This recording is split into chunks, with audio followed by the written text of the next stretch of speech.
अपना कोई सोच नहीं होती, सोचवाता भी वही है, बुलवाता भी वही है।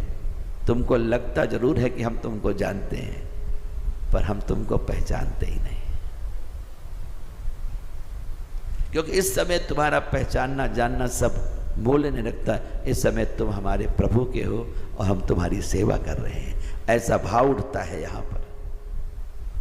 शंकर भगवान ने यही भाव को पुष्ट करने के लिए पार्वती की तारीफ की थी कि द्वारपाल हरि के प्रिय दो, जय और विजय जान सबको। हरि के दो द्वारपाल थे, एक का नाम था जय और एक का नाम था विजय। अब हम कथा के सीरियल में चल रहे हैं, ध्यान से सुनिएगा।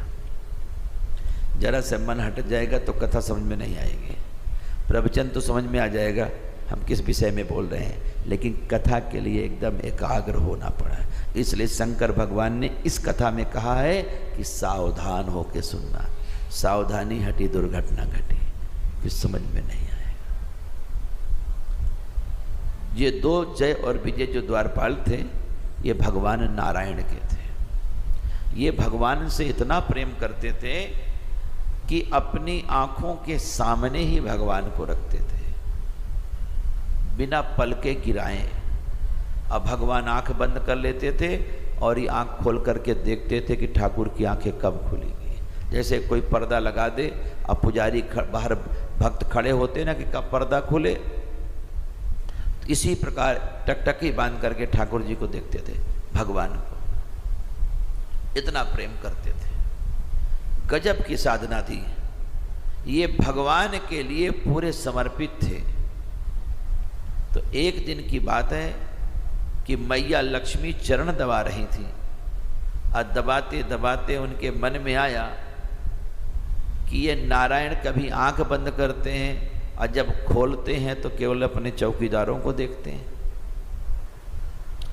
लक्ष्मी की यही परेशानी है कि वो सोचती नारायण हम ही को देखें, और नारायण की यही परेशानी है कि जो उनका होता है वो उसी को देखते हैं।